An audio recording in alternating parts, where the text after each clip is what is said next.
ꯂꯥꯛꯅꯤ ꯍꯥꯏꯕꯒꯤ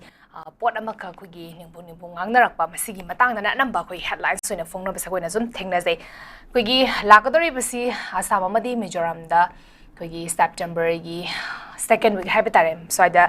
ꯂꯥꯛꯄ ꯌꯥꯏ ꯑꯗꯨꯗ ꯑꯩꯈꯣꯏ ꯃꯅꯤꯄꯨꯔꯁꯦ ꯌꯧꯔꯝꯒꯗ꯭ꯔꯥ ꯌꯧꯔꯝꯃꯣꯏꯗ꯭ꯔꯥ ꯍꯥꯏꯕꯁꯤ ꯃꯁꯤ ꯆꯞ ꯆꯥꯕ ꯑꯃ ꯈꯪꯕ ꯉꯝꯗꯕ ꯍꯥꯏꯕ ꯇꯥꯔꯦ ꯍꯧꯖꯤꯛ ꯐꯥꯎꯕꯗ ꯑꯗꯨꯕꯨ ꯁ꯭ꯇꯦꯠꯀꯤ ꯊꯥꯛꯇ ꯑꯩꯈꯣꯏꯒꯤ ꯄ꯭ꯔꯥꯏꯝ ꯃꯤꯅꯤꯁꯇꯔ ꯂꯥꯛꯄ ꯌꯥꯕꯒꯤ ꯑꯩꯈꯣꯏꯒꯤ ꯂꯧꯈꯠꯐꯝ ꯊꯣꯛꯄ ꯑꯩꯈꯣꯏꯒꯤ ꯆꯦꯛꯁꯤꯟ ꯊꯧꯔꯥꯡꯁꯤꯡꯗꯤ ꯂꯧꯈꯠꯄꯒꯤ ꯄꯣꯠꯁꯦ ꯑꯗꯨꯃꯛ ꯂꯩꯔꯤ ꯕꯠ ꯑꯗꯨꯕꯨ BJPꯒꯤ ꯁ꯭ꯇꯦꯠ ꯑꯩꯈꯣꯏ ꯑꯣꯐꯤꯁꯀꯤ ꯁꯥꯏꯠꯇꯒꯤꯁꯨ ꯑꯩꯈꯣꯏ ꯄ꯭ꯔꯥꯏꯝ ꯃꯤꯅꯤꯁꯇꯔ ꯂꯥꯛꯀꯅꯤ ꯍꯥꯏꯕꯒꯤ ꯑꯣꯐꯤꯁꯤꯌꯦꯜ ꯑꯣꯏꯕ ꯆꯦꯁꯦ ꯃꯈꯣꯏꯗ ꯈꯪꯍꯜꯂꯛꯄ ꯂꯩꯇ꯭ꯔꯤ ꯑꯗꯨꯅ ꯃꯁꯤ ꯂꯥꯛꯀꯅꯤ ꯂꯥꯛꯑꯣꯏ ꯍꯥꯏꯕꯁꯤꯒꯤ ꯄꯣꯠꯁꯦ ꯆꯞ ꯆꯥꯅ ꯈꯪꯕ ꯉꯝꯗꯕ ꯍꯥꯏꯕ ꯇꯥꯔꯦ ꯃꯁꯤꯗ ꯇꯣꯉꯥꯟ ꯇꯣꯉꯥꯟꯕ ꯑꯩꯈꯣꯏꯒꯤ ꯃꯌꯥꯝꯁꯤꯡꯅ ꯑꯩꯈꯣꯏꯒꯤ ꯄ꯭ꯔꯥꯏꯝ ꯃꯤꯅꯤꯁꯇꯔ ꯂꯥꯛꯇꯥꯔꯒꯗꯤ ꯃꯥꯁꯦ ꯀꯩꯗꯧꯕ ꯂꯥꯛꯀꯗꯧꯔꯤꯕꯅꯣꯁꯨ ꯀꯨꯏꯅ ꯑꯗꯒꯤ ꯑꯃꯔꯣꯝꯗ ꯑꯩꯈꯣꯏꯒꯤ ꯁꯨ ꯁꯥꯏꯟ ꯑꯦꯒ꯭ꯔꯤꯃꯦꯟꯁꯦ ꯇꯧꯅꯈ꯭ꯔꯕꯅꯤꯅ ꯄ꯭ꯔꯥꯏꯝ ꯃꯤꯅꯤꯁꯇꯔꯁꯦ ꯂꯥꯛꯄ ꯌꯥꯔꯦ ꯂꯥꯛꯀꯅꯤ ꯍꯥꯏꯕꯁꯦ ꯊꯥꯖꯕ ꯌꯥꯔꯦ ꯍꯥꯏꯕꯒꯤ ꯇꯣꯉꯥꯟ ꯇꯣꯉꯥꯟꯕ ꯑꯩꯈꯣꯏ ꯄ꯭ꯔꯤꯗꯤꯛꯁꯟꯁꯦ ꯃꯌꯥꯝ ꯄꯤꯅꯔꯛꯄ ꯍꯥꯏꯕ ꯇꯥꯔꯦ ꯑꯗꯒꯤ ꯑꯩꯈꯣꯏ MPꯒꯤ ꯁꯥꯏꯠꯇꯒꯤꯁꯨ ꯑꯩꯈꯣꯏꯒꯤ ꯁ꯭ꯇꯦꯠꯀꯤ ꯄꯥꯔꯇꯤꯒꯤ ꯁꯥꯏꯠꯇꯒꯤ ꯑꯩꯈꯣꯏꯒꯤ ꯂꯥꯛꯀꯅꯤ ꯍꯥꯏꯕꯒꯤ ꯆꯞ ꯆꯥꯕ ꯑꯃ ꯐꯣꯡꯗꯣꯛꯄ ꯉꯝꯗ꯭ꯔꯤꯕꯁꯤ ꯃꯁꯤ ꯃꯔꯥ ꯂꯩꯔꯦ ꯇꯥꯛꯄꯅꯤ ꯍꯥꯏꯕꯒꯤ ꯋꯥꯐꯝꯁꯨ ꯐꯣꯡꯗꯣꯔꯛꯄ ꯍꯥꯏꯕ ꯇꯥꯔꯦ ꯃꯁꯥꯏꯁꯦ ꯂꯥꯛꯆꯅꯤꯡꯉꯤꯁꯦ ꯑꯩꯈꯣꯏꯒꯤ ꯏꯐ ꯀꯩꯒꯨꯝꯕ ꯄ꯭ꯔꯥꯏꯝ ꯃꯤꯅꯤꯁꯇꯔꯁꯤꯅ ꯇꯁꯦꯡꯅ ꯂꯥꯛꯇꯥꯔꯒꯗꯤ ꯑꯩꯈꯣꯏ ꯀꯔꯤ ꯃꯉꯣꯟꯗꯒꯤ ꯑꯦꯛꯁꯄꯦꯛ ꯇꯧꯕ ꯌꯥꯏ ꯅꯠꯇ꯭ꯔꯒꯅ ꯃꯤꯌꯥꯝꯅ ꯍꯪꯅꯤꯡꯉꯤꯕ ꯋꯥꯐꯝꯁꯦ ꯑꯩꯈꯣꯏ ꯑꯥꯐꯇꯔ 3 years ꯀꯩꯗꯧꯕ ꯂꯥꯛꯀꯗꯧꯔꯤꯕꯅꯣ ꯀꯔꯤ ꯄꯨꯔꯒ ꯂꯥꯛꯀꯗꯧꯔꯤꯕꯅꯣ ꯍꯥꯏꯕ ꯀꯣꯏꯁꯟꯁꯤꯅꯤ ꯑꯗꯨꯗ ꯀꯃꯥꯏꯅ ꯊꯝꯕꯤꯅꯤꯡꯉꯤ ꯃꯥꯏꯕꯝ ꯑꯍꯥꯟꯕꯗ ꯅꯣꯔꯠ ꯋꯤꯟꯗꯣꯒꯤ ꯚ꯭ꯌꯨꯋꯔꯁꯤꯡꯕꯨ ꯏꯀꯥꯏ ꯈꯨꯝꯅꯕ ꯊꯝꯖꯔꯤ ꯑꯗꯨꯒ ꯃꯁꯤꯒꯤ ꯈꯕꯔꯅ ꯍꯦꯗꯂꯥꯏꯟꯅ ꯂꯧꯈꯠꯂꯛꯏꯕ ꯃꯌꯥꯝꯁꯤꯒꯤ ꯃꯔꯛꯇ ꯄ꯭ꯔꯥꯏꯝ ꯃꯤꯅꯤꯁꯇꯔ ꯀꯣ ꯒꯤ ꯚꯤꯖꯤꯠꯁꯤ ꯌꯥꯝ ꯇꯣꯏꯅ ꯀꯣ ꯃꯁꯤꯅ ꯆꯦꯅꯥ ꯃꯌꯥꯝ ꯀꯜꯂꯦ ꯃꯇꯥꯡꯁꯤꯗ ꯄ꯭ꯔꯥꯏꯝ ꯃꯤꯅꯤꯁꯇꯔꯒꯤ ꯄꯣꯖꯤꯁꯟꯁꯤ ꯌꯦꯡꯉꯀꯥꯟꯗ ꯃꯃꯥꯡꯗꯁꯨ ꯍꯥꯏꯈꯤꯕꯗꯨꯅꯤ ꯑꯩꯈꯣꯏꯒꯤꯁꯤ ꯄ꯭ꯔꯥꯏꯝ ꯃꯤꯅꯤꯁꯇꯔ ꯃꯅꯤꯄꯨꯔꯒꯤꯗꯤ ꯂꯩꯔꯤꯕ꯭ꯔꯥ ꯏꯟꯗꯤꯌꯥꯒꯤ ꯄ꯭ꯔꯥꯏꯝ ꯃꯤꯅꯤꯁꯇꯔ ꯃꯣꯗꯤ ꯂꯩꯔꯤ ꯃꯅꯤꯄꯨꯔꯒꯤꯗꯤ ꯄ꯭ꯔꯥꯏꯝ ꯃꯤꯅꯤꯁꯇꯔ ꯂꯩꯕ꯭ꯔꯥ ꯂꯩꯇꯕ꯭ꯔꯥ ꯍꯥꯏꯕ ꯋꯥꯍꯪ ꯐꯥꯎꯕ ꯍꯪꯅꯔ ꯂꯩꯔꯕꯅꯤꯀꯣ ꯑꯦꯅꯤꯋꯦ ꯂꯥꯛꯀꯅꯤ ꯍꯥꯏꯅ ꯇꯧꯕꯁꯤꯁꯨ ꯐꯣꯔꯃꯦꯜ ꯑꯣꯏꯗꯦ ꯍꯥꯏꯅ ꯑꯩꯈꯣꯏ ꯍꯧꯖꯤꯛ ꯂꯩꯔꯤꯀꯣ ꯑꯁꯥꯝ ꯃꯤꯖꯣꯔꯥꯝꯒꯤꯗꯤ ꯑꯣꯜꯃꯣꯁ ꯀꯟꯐꯥꯔꯝ ꯇꯧꯈ꯭ꯔꯦꯀꯣ ꯑꯗꯨꯅ ꯅꯣꯔꯠ ꯏꯁꯁꯤ ꯍꯧꯖꯤꯛ ꯂꯩꯔꯤꯕ ꯀꯩꯅꯣ ꯏꯟꯗꯤꯌꯥꯒꯤ ꯀꯩꯅꯣꯗꯁꯨ ꯂꯨꯛ ꯏꯁ ꯄꯣꯂꯤꯁꯤ 1991ꯗꯒꯤ ꯂꯤꯕꯔꯦꯂꯥꯏꯖꯦꯁꯟꯒꯤ ꯄꯣꯂꯤꯁꯤ ꯂꯥꯛꯑꯀꯥꯟꯗ ꯍꯧꯖꯤꯛꯅ ꯑꯦꯛ ꯏꯁ ꯄꯣꯂꯤꯁꯤ ꯍꯥꯏꯗꯅ ꯑꯃꯨꯛ BJP ꯃꯇꯝꯁꯤ ꯆꯪꯁꯤꯜꯂꯛꯄꯅꯤ ꯑꯗꯨꯝ ꯑꯩꯈꯣꯏꯅ ꯃꯤꯠꯅ ꯎꯔꯤꯀꯣ ꯑꯩꯈꯣꯏꯒꯤ ꯂꯨꯛ ꯏꯁ ꯄꯣꯂꯤꯁꯤꯗꯒꯤ ꯑꯦꯛ ꯏꯁ ꯄꯣꯂꯤꯁꯤ ꯑꯣꯟꯕꯁꯦ ꯑꯩꯈꯣꯏ ꯎꯏ ꯑꯦꯛꯁꯟꯅ ꯑꯩꯈꯣꯏꯒꯤ ꯎꯠꯂꯦꯀꯣ ꯑꯩꯈꯣꯏ ꯌꯥꯝ ꯋꯥꯍꯜꯂꯦ ꯌꯥꯝꯅ ꯃꯤꯑꯣꯠ ꯃꯤꯅꯩ ꯆꯠꯊꯔꯦ ꯗꯦꯃꯣꯀ꯭ꯔꯦꯁꯤꯒꯤ ꯋꯥꯍꯟꯊꯣꯛ ꯂꯩꯍꯟꯗ꯭ꯔꯦ ꯑꯗꯨꯒ ꯆꯍꯤ 2-3 ꯖꯦꯅꯣꯁꯥꯏꯠ ꯇꯧꯗꯅꯀꯣ ꯃꯤꯇꯣꯞ ꯃꯤꯔꯥꯟꯆꯥ ꯃꯌꯥꯝ ꯆꯪꯉꯛꯄ ꯑꯩꯈꯣꯏ ꯆꯦꯛ ꯇꯧꯕ ꯉꯝꯗ꯭ꯔꯦ ꯑꯗꯨꯒ ꯍꯥꯏꯔꯤꯕ ꯃꯌꯥꯝꯁꯤꯡ ꯑꯁꯤ ꯊꯣꯝꯖꯤꯜꯂꯀꯥꯟꯗ ꯑꯩꯈꯣꯏꯗ ꯏꯁꯨ ꯑꯅꯤꯈꯛ ꯊꯣꯛꯍꯜꯂꯦ ꯑꯩꯈꯣꯏꯅ ꯍꯧꯖꯤꯛ ꯎꯔꯤꯕ ꯑꯩꯈꯣꯏꯗ ꯂꯩꯔꯤꯕ ꯏꯁꯨꯁꯤ ꯑꯩꯈꯣꯏ ꯌꯥꯝ ꯃꯨꯟꯅ ꯑꯩꯈꯣꯏꯒꯤ ꯈꯪꯃꯤꯟꯅꯕ ꯆꯪꯉꯤꯀꯣ ꯑꯩꯈꯣꯏ ꯃꯁꯦꯟ ꯍꯧꯖꯤꯛ ꯄꯥꯎꯍꯨꯟꯗ ꯍꯨꯟꯅꯕ ꯈꯣꯠꯅꯕꯒ ꯇꯧꯔꯛꯏꯕ ꯈꯣꯏꯁꯥꯎꯅꯔꯕ ꯃꯌꯥꯝꯁꯤꯡ ꯑꯁꯤꯅ ꯑꯗꯒꯤ ꯃꯥꯒꯤ ꯋꯥꯍꯩꯗ ꯈꯔ ꯍꯣꯡꯗꯣꯛ ꯍꯣꯡꯖꯤꯟ ꯑꯁꯣꯏ ꯑꯉꯥꯝ ꯂꯥꯛꯄꯗꯨ ꯑꯩꯈꯣꯏꯒꯤ ꯌꯦꯛꯅꯕꯗꯧꯅꯒ ꯈꯜꯂꯀꯥꯟꯗ ꯑꯩꯈꯣꯏ ꯃꯁꯦꯟꯁꯦ ꯕꯥꯜꯀꯅꯥꯏꯖꯦꯁꯟꯒꯤ ꯂꯥꯡ ꯑꯃꯗ ꯑꯩꯈꯣꯏ ꯊꯨꯔꯦ ꯆꯟꯀꯣ ꯑꯗꯨꯅ ꯍꯧꯖꯤꯛ ꯂꯩꯔꯤꯕ ꯏꯁꯨꯁꯤ ꯀꯩꯅꯣꯅꯤ ꯑꯩꯈꯣꯏꯒꯤ ꯏꯟꯗꯤꯌꯥꯒꯤ ꯖꯤꯑꯣꯄꯣꯂꯤꯇꯤꯛꯁ ꯍꯥꯏꯅ ꯌꯥꯝ ꯇꯣꯏꯅ ꯍꯥꯏꯅꯕꯗꯣ ꯚꯥꯔꯠ ꯃꯁꯥꯅ ꯃꯁꯥꯒꯤ ꯑꯣꯏꯔꯤꯕ ꯃꯥꯒꯤ ꯕꯥꯎꯟꯗꯔꯤ ꯅꯠꯇ꯭ꯔꯒ ꯃꯥꯒꯤ ꯄꯣꯂꯤꯇꯤꯀꯦꯜ ꯏꯀꯣꯅꯣꯃꯤ ꯑꯦꯅꯤ ꯑꯁꯄꯦꯛꯁꯇ ꯃꯥꯒꯤ ꯁꯤꯀꯨꯔꯤꯇꯤꯁꯤꯅ ꯍꯦꯟꯅ ꯌꯨꯝꯐꯝ ꯑꯣꯏꯕ ꯑꯗꯨꯒ ꯃꯍꯥꯛꯀꯤ ꯕꯣꯔꯗꯔ ꯁ꯭ꯇꯦꯠꯇ ꯂꯩꯔꯤꯕ ꯁ꯭ꯇꯦꯠꯁꯤꯡ ꯄꯦꯔꯤꯐꯦꯔꯦꯜ ꯁ꯭ꯇꯦꯠ ꯃꯌꯥꯝꯁꯤꯡ ꯑꯁꯤ ꯏꯁꯨ ꯑꯣꯏꯗꯕ ꯃꯁꯤ ꯑꯦꯒꯤꯁ ꯄꯣꯂꯤꯁꯤꯒꯤ ꯑꯆꯧꯕ ꯀꯩꯅꯣꯅꯤ ꯑꯩꯈꯣꯏꯒꯤ ꯃꯁꯛꯅꯤ ꯍꯧꯖꯤꯛ ꯎꯔꯤꯕꯁꯦꯀꯣ ꯅꯥꯀꯜ ꯑꯃꯗꯅ ꯃꯅꯤꯄꯨꯔ ꯃꯁꯥꯁꯦ ꯉꯁꯥꯏꯒꯤ ꯃꯥꯒꯤ ꯇꯣꯉꯥꯟꯕ ꯑꯦꯟꯇꯤꯇꯤ ꯑꯃ ꯑꯣꯏꯅ ꯂꯥꯛꯆꯔꯛꯈꯤꯕ ꯆꯍꯤ ꯌꯥꯝ ꯇꯣꯏꯅ ꯄꯟꯕ ꯀꯣ ꯃꯁꯥꯒꯤ ꯆꯍꯤ 4,500ꯒꯤ ꯏꯟꯇꯔꯅꯦꯁꯅꯦꯜ ꯁ꯭ꯇꯦꯇꯁ ꯑꯃ ꯑꯣꯏꯔꯒ ꯁꯤꯚꯤꯂꯥꯏꯖꯦꯁꯟ ꯁꯥꯎꯠ ꯏꯁ ꯑꯦꯁꯤꯌꯥꯒꯤ ꯃꯍꯨꯠ ꯑꯣꯏꯁꯤꯟꯕ ꯁꯤꯚꯤꯂꯥꯏꯖꯦꯁꯟ ꯂꯥꯛꯈꯤꯕꯒꯤ ꯑꯃ ꯂꯥꯛꯆꯕ ꯍꯥꯏꯔꯤꯕ ꯄꯣꯠꯁꯤ ꯃꯥꯡꯉꯛꯄꯒꯤ ꯐꯤꯕꯝꯗ ꯂꯥꯛꯄ ꯁꯤꯅꯤ ꯑꯩꯈꯣꯏꯗ ꯍꯧꯖꯤꯛ ꯊꯦꯡꯅꯔꯤꯕꯁꯦ ꯃꯔꯝ ꯑꯗꯨꯅ ꯍꯥꯏꯔꯤꯕ ꯏꯁꯨ ꯑꯅꯤꯃꯛꯁꯤꯗ ꯍꯧꯖꯤꯛ ꯂꯩꯔꯤꯕ ꯑꯩꯈꯣꯏꯅ ꯄ꯭ꯔꯥꯛꯇꯤꯀꯦꯂꯤ ꯑꯦꯛ ꯏꯁ ꯄꯣꯂꯤꯁꯤꯗ ꯎꯔꯤꯁꯦ ꯏꯟꯗꯤꯌꯥꯒꯤ ꯑꯣꯏꯕ ꯄꯣꯠꯁꯛꯁꯤꯗꯤ ꯉꯥꯛꯇꯕ ꯌꯥꯗꯦꯀꯣ ꯑꯗꯩ ꯏꯃꯔꯖꯤꯡ ꯄꯥꯋꯔꯁ ꯂꯥꯏꯛ ꯆꯥꯏꯅꯥꯒꯨꯝꯕ ꯀꯔꯤꯒꯨꯝꯕ ꯂꯥꯛꯁꯜꯂꯛꯏꯕ ꯑꯇꯣꯞꯄ ꯀꯣ ꯂꯩꯕꯥꯛꯁꯤꯡꯒꯤ ꯃꯔꯛꯁꯤꯗ ꯏꯟꯗꯤꯌꯥꯅ ꯃꯥꯒꯤ ꯁꯦꯀꯨꯔꯤꯇꯤꯁꯤ ꯉꯥꯛꯇ ꯌꯥꯗꯦꯅ ꯍꯥꯏꯔꯛꯄ ꯏꯟ ꯗ ꯃꯤꯟ ꯇꯥꯏꯝ ꯑꯗꯨꯗ ꯑꯔꯩꯕ ꯎꯄꯥꯏ ꯈꯨꯗꯤꯡꯃꯛ ꯂꯣꯏꯅꯃꯛ ꯁꯤꯖꯤꯟꯅꯔꯀꯥꯟꯗ ꯃꯅꯤꯄꯨꯔꯒꯤ ꯑꯔꯤꯕ ꯃꯥꯒꯤ ꯂꯩꯖꯔꯛꯂꯤꯕ ꯕꯥꯎꯟꯗꯔꯤ ꯀꯣ ꯍꯤꯁꯇꯣꯔꯤꯀꯦꯂꯤ ꯏꯚꯣꯜꯞ ꯇꯧꯕ ꯄ꯭ꯔꯤ ꯑꯦꯛꯖꯤꯁꯇꯦꯟꯁ 1949ꯒꯤ ꯑꯦꯅꯦꯛꯁꯦꯁꯟꯒꯤ ꯃꯃꯥꯡꯗ ꯂꯩꯖꯔꯛꯄ ꯕꯥꯎꯟꯗꯔꯤ ꯑꯁꯤꯒꯤ ꯏꯁꯨꯁꯤ ꯚꯥꯔꯠꯀꯤ ꯑꯣꯏꯕ ꯀꯩꯅꯣꯁꯤꯗ ꯃꯁꯤ ꯃꯌꯥꯏ ꯆꯝꯃꯒ ꯃꯃꯨꯠ ꯇꯥꯅ ꯃꯨꯊꯠꯈꯤꯕ ꯍꯥꯏꯕ ꯇꯥꯔꯦ ado hariba civilization ama purak pa sida sahi risang sina khogi maitei gi ko achauba role ama yaurak pa maitei itself 33 edidagi fruit ko triben kaya punjal laga sem gi ba principality mapung na taret na punjal laga sem gi ba laiba ko hariba mayam sing asina tasin khomjin bagi thabak sida yaringai mapung phan dana ba hona ba aduga mapung ina hanagi indigenous oijariba miyam sing ase masigi marakta di singchep thaba ji khara warni maramdi akoi itin aduna leiminar khrabani manipur pur kunthra mari manga taru itin aduna lakrabani aduna makoi singi marakta singchep thaba da di paksala roi adum ngak sauna la sudum sinagi ni khanba maram aduna last option oina makoi na sin state tagi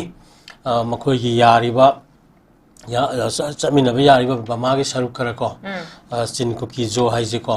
hariba mayam sing sigi ka kana ji pusal akanda makoi sina akoi gi population politics ama koi sanara kanda koi gi mani kama kana se maitei natraga phur mayam sing se muthatpa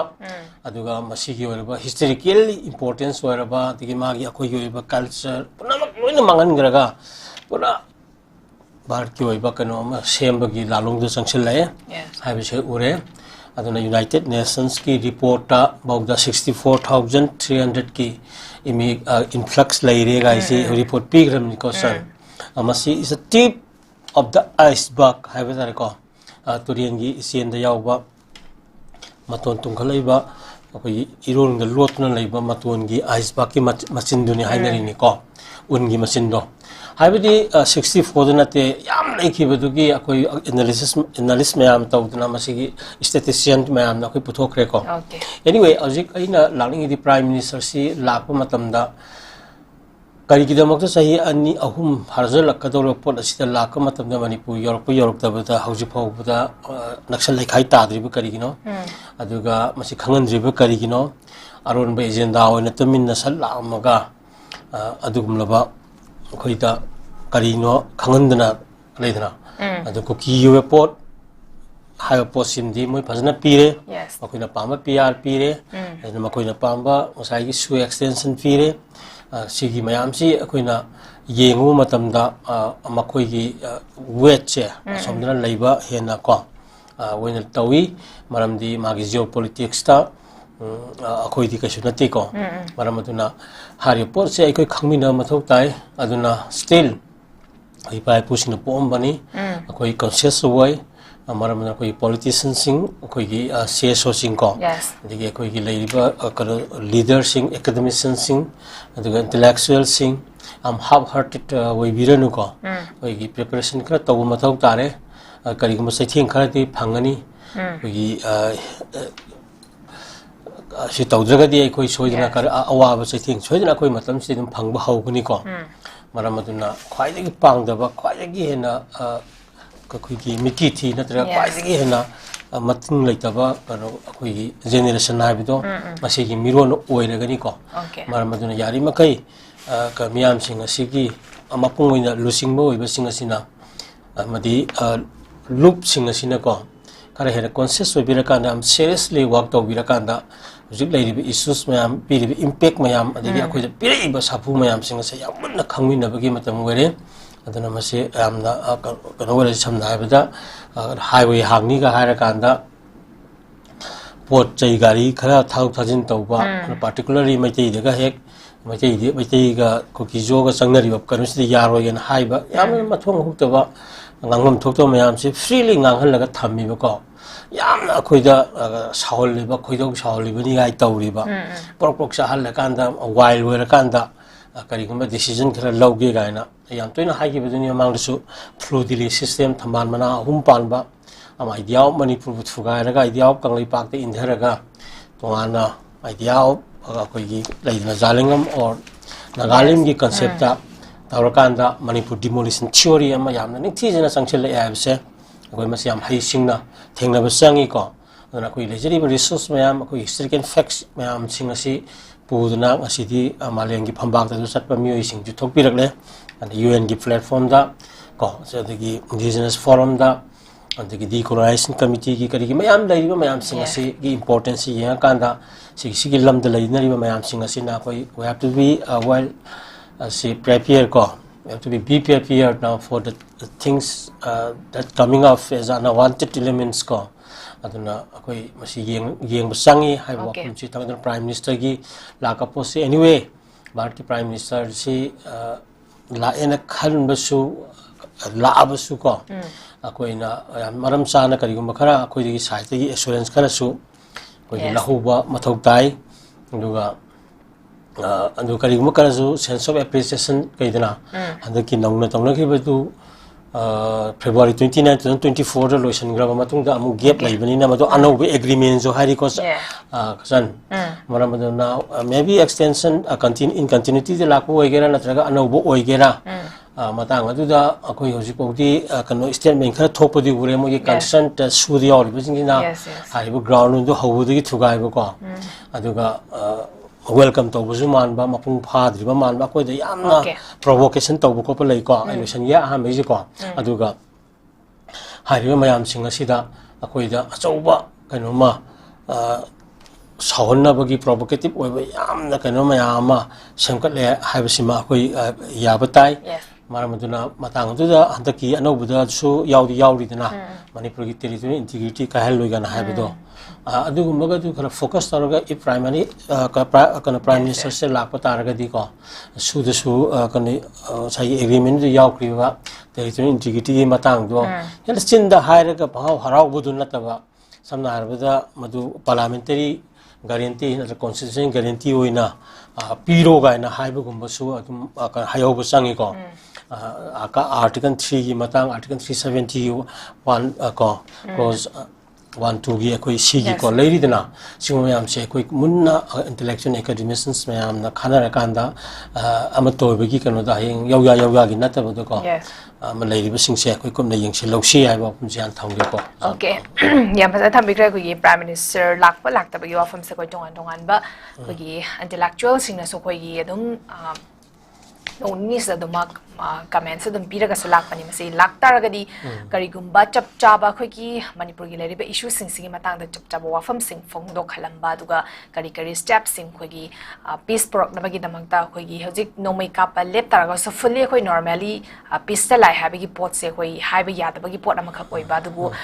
masi lakpagi mawoina na khoi national highway sing hang topagi matang adugo su agreement extend do adugi matang da di koi pot khadi step khadi lokhalai but adubu afaba steps in local poi taraga di dumak praja sing so accept to gani dubu tang ta ba issue sigi matang da di wafam sing phongdo alamba sidi pm ki saba ma di oi ga doi ni ei mathang da lak chaning ba ja khoi gi ozana so zik su agreement ki matang da su ko ki pan bi kre khoi gi how ki ba September gi tang mari da khoi Ministry of Home Affairs amadi ku ki organization sing sigam khoi gi lai ba su gi agreement ama khang nong sign do na ki bani hari ba taw ki ba da khoi gi National Highway number 2 se khoi hang dok pa gi pot ama khak su khoi yana ki but khoi integrity gi wafam se khoi manipur gi integrity se kai hello habagi post se khoi gi su agreement horak pa da su do mak yaraga lai bani du mo khoi na ngak na chali bra ground rules sing do ngak na chali bra chat bra habasi gi matang ni question lai pa se ngak na chalam taraga di khoi gi manipur gi thoi ba khoi gi crisis irang su to om da ba ya ba gi pot ma khak su lai doi ni adubu agreement tong na khraba matung da khoi gi tongan mo khoi gi KNO amadi UPF gi side gi so statement sing se tholak pa ha ba tara khoi gi agreement da yana ki bana ama duga press statement tholak pa da na khoi gi hana gi leriba buffer zone se dumak lai gani masida ekta National Highway hang to ha na khoi gi ai da pan yaw na chat pa yari habit natte habigi post statement sum tholak pa ha ba tara duga amu nakalama rom da khoi gi National Highway number 2 se ku ki zo miam na khoi ke dong da thingki ba laiti habigi post ma khak tholak pa adoi tarin khoi gi lairi ba se da ma khoi gi side gi phongdorok pa se khoi marai ani lombagi man ba ha ba tara wafam sing se phongdorok ha ba tara masida khoi na kadai fauba khoi gi National Highway number 2 hangdok taraga sumase khoi da chatpa matam da yamna safer ba secure or bra habadi hangninga ba question ama khak sulari bani masida yamna thajaba yada bagi pot ama khak haiba tare masai mata na gai thamininga ja san atuni ko man kitang nei na ba hokre sina khara na concise na a specific question oina nei na ba yan mathok tai oji ka agoi oji lai PR sarkar sina su lai ri ba December manung da ma se hangto hangjin ayama demand sing si loina piraga ni ga to sangthela ba khongtang ni Maramaduna Hojiksi Su whether extend Taubanatraga we agreement in a neighbor Lora so Amadang Saigi Su Singsi with ground rules Karaga Hapsalaga. Yes. We give never how Greco. Aduna Side like Maraksida, particularly Saigi National Highway Hangto Pasida Kanutoi, Kanuka buffer zone question nama. Yes. Hariba. Kanachida Su the Yauri, Basinki Maki, the issue Punto Eco. Actually, a queen a kanga the body buffer zone I but Tom Zen. Yes. Masi a wigi, no one some season of any. I do must recognize Tauba, yes. Tau Deco. Exactly. I don't know some Nakaki, some Zagakara, that has another violence, I do Namtana Kotanaba. Ako na kona kiba di lay adu particularly proceedings na talaga magisi tara document taraga kuki maite gi maraki ko buffer zone hai batam je masi lay tabani makata na masi lay biaroi aduga khoi gi laina ba sona ba yaroi hai basima koi miam khangmina ba sangi manipur da lay ba full kuding man su khang ba sangi ko buffer ba kanu si lay bi yaroi hai na adagi highway itself se magi tongan ba kanoni magi right lay jaba kanoni ko aduna highway protection gi act 1988 ki lady 2002 gi 20 gi ko anu wa kanoti highway gi kanu protection magi protect tongna ba gi magi action koi thora i ko mayam si yenga kan da highway bu politicize tongna ba hona ba se bot koi center amadi lady ba separatist sa ba tare terrorist ki group singa sina ma si demand to bu yaroi amara maduna sigi posi yamna ningthijana amna clear kar oigedabani makoi di ngarang tang nari manga du da hek agreement du sangra matung dagi di masada karino akoi gi madu wang wada ground du thugai badum haurabani ko haibadi gasai gi highway hang bujida kano mazu lan na athlo ba yaroi gaina highway hang ba hi bisi kaidong oida thinggi diga haiba gumba yamna ngasai phongphong sana tawsinna ba haijin ba mayama tawbase masi gi thak da akoi ji thengna limni akoi ji yam handana ngasai gi even government of India na su bi yaduna legi gaise makoi gi intelligence limni makoi IB nungmi makoi gi hol yamna makoi gi kanani awang ba thake larik haiba mayam sing ko intelligence siya mayama thalai bani molai khangi bani adumo khoda ngasai gi haujik ta sok kuina misi mina thokta la matamida highway thingi di kaidong oi sugain haiba waron ge hek haihan banga yaba ko kano home minister na hangona hangkanda mayam tangna miyam chathorokna nung thomdana misi mina bo thokdana thingi du thingmana ti jibu adubu kana sigumba tawhei daba hai daba mi nataba ko sagi kano se masi kasigum se hairoi dabani aduga highway hanga matamda buffer cookie maite gi lanthok lanjin di yaroi haigumba yamna provocative ohenba sigum masi yahalliba bharat sarkar haiba tare masi thaoina sinba se masi dagi na ton basu laitre mi oi bagi jati maraksida ko khara tawrakhini san ko khara hena sathina akoi maite hingi wara halakali naibiya ban nairakigani maramdi akoi di isada yaujariba pi abasu pikna mating leina hingjarak ko Alexander Puru da Purugi identity role logjaraga laksaba ko aduga akoi pi abasu sorry jisia da mating leiba leibak even khagi bawa kun loksin jaramba even thibu mai koima leidna danasi tulian bawa leiba sipsagar gi akoi ngamkhai yogjaba kabo bili wojaramba gi adumba like Israel na middle east ga tawriba ko sigum magi wakhal amada adum laksaraka poni madumongna aikoina yamna anarchism da yum phom moidana dictatorial administration ko and feudalism da ka hendna sai do ratro pala agas koi phur masa mo koi mangal lagadi lakta bani and democratic process ya koi 11th century da loyum masilen na koi laire hainer iduni ko koi sintha yan thokta na khotokta koi la abani sigma mayam sida dagi phur amaga duga religion dharma amaga gi marak ki kano se koi da masigi khenaba laitana ko yokhat minarak pani ko matam gi practices ta ngasai majority na heloga hindu du nataba hinduism du nataba madu lana practice toriba mahasabha ko adan brahma sabha ga na matam da laikiba hojipudi dum sengtora i ko myam samin thamina laimina bagi wakhalon da matam gi hongtor i ko matam du mate khara laigi buduna lan gi besoi gi budu yumpham moraga atobu kan tobu ya de ko aduna sigum basi akoina yenga kan da hojiksi sigumba mathong huktaba mayam ama koida kano laiba aduga osagi highway sida pot chai gari kara kharadi adu koi satpa yani ga na mai tei di satpa yaroi ga haiba man ba ko ama ton malem gi miyan na tara kanda masa matumda magi wai du na masa gi makhongda akoi gi singjang yansan jabdo tholakani haibani da taw hoida ba thabang ne adugum tawri do bani adana fru machine gi yana ba thajamina ga da bani mapum gi maset ta ba da maset sing ne mapum mapum gi masak lobang ga maktra di mapum gi maset ta ba je oidi haibdu manipur khunai de leiri bani maram asi yenga kanda kana aroi ba mikupta bot bharat ki leiriba administrator sing ko aduga mito miran chaw na changsil akanda hoigi isingi isau tho akana thumat laga nakhat laga loina ba sen tharage asen than ga dabani haiba wakalon chen thagani haiba wakalon khalli ba ko mito miran cha sing mayam sing ko hoigi kasu kanaroi haiba kanu se koi thamge masi mahutta hoigi yanakriba पृथ्वी की चटनाब को even refugee लो 1951 UN की लेरी को सिगा जी भारत ने ratify तौदना खोतना refugee की status तो वइना कोई लेजगेरा what the लाइना मावि करियो दुम लेइदिना चिना गया आसिगो प्रोसेस तका ngसागी मोगी लीडरशिप खरा दुम लेइबा कसु काइदे ब्रह्मागी 2001 दगी हुजिपुक संग अदि मांगला लाखर जदि मतुंदा एकता अयोबिदा लाइबा खोलि म्याम सि येंगा को अदुना अदुगी नीति नियम दु सुमनाय कोइ लेमिना बु होनागदबनी अदुना मसिबु थवइदा na thawaina manipur demolition theory ama chatharak labadi masida lejari ba furu kanglu mayam ko metei sing yauraga thengnarak pa resistance movement do madu kasu madu panglo no po yabani aduna asigum mayam si yeng la kanda peace ko tranquility de khara hena yumpham moiba ko existence yumpham moiba tawudi 1951 de BHR wagi ba wada me extend to 1961 de sangto ker government na wajaraga su ko fix ma tama kanda yamna strategic oina yamna decisive oina ko yamna committedly akoina sangjel la kanda hariba mayam gi oiba malem gi hung ko ni America de bo dum loina bong moi su problem morak tan ta thoi idena ko aduna tangai phadaba mayam singa sigi lemni de ba yadaba mayam du khangto kanda ahenba som nasagi flooding ka influx mayam je masidi check tawdu yadabani na masi tongminagi hingminaji aduna si mayam si yenga kanda hujik yanakhi pot mayam chumodo ya kanoni hoi yani yai ko phai ko highway niyom chumna hangto kadabani mathong huktaba group karana hek hauba nongan baga madu kaibagi mongna ngangoi aduga masi su mari lena ba hujik khabar gi kanoda mai barbeli natraga karigumba video clips ko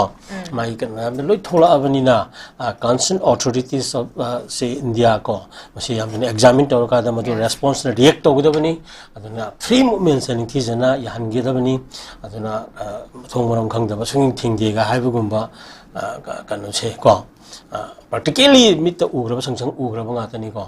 aduna sigma ham hang to kadabani mai kanu singche yamna lapna kama border gi wang mo na bo puthokro hari bani ko mai designated game sing ase aduna asigi posi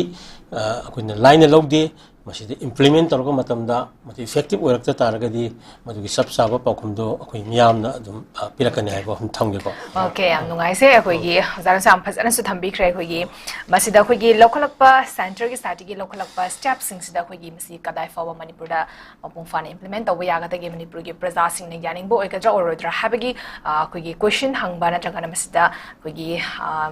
हाइबा ngambagi pot se luchingba makhakti yamna mak darkar oibani adubu koigi prime minister lak bagi khongchat se koigi karigumba ta sein oitara gani masi koigi praja sing da bawin ba koigi thabak sing se lokhat na bagi matang da sumhana fungdok piram gani habagi thaja basu thambagal loinena koigi ozana chinba camera kaithok pirga koigi studio da election birak tuna sigi analysis ki tharam se mapung farm bagi da makta su hanana thagar pa fungdok jari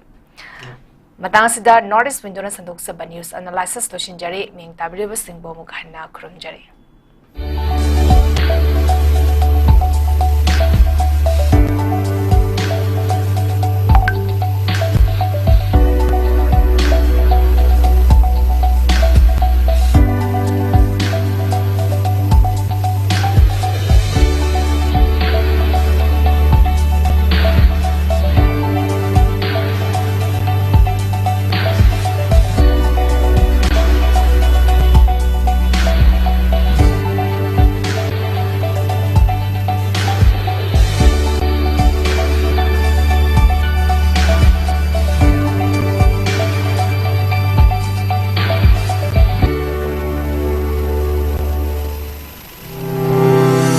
Step into a world of endless possibilities with 18 dynamic faculties and 180 plus courses. Unlock your potential with industrial-ready training and placements. SGT University, empowering tomorrow's leaders.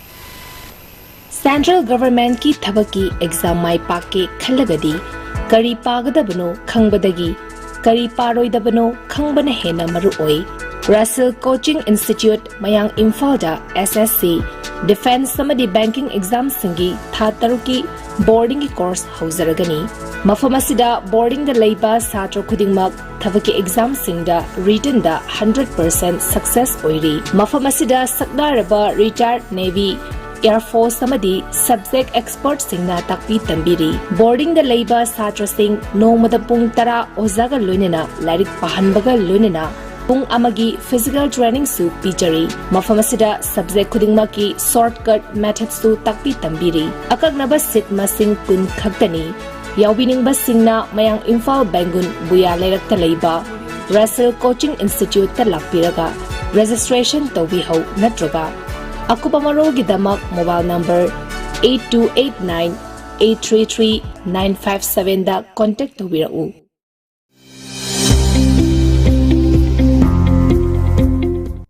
Welcome to Uttaranchal.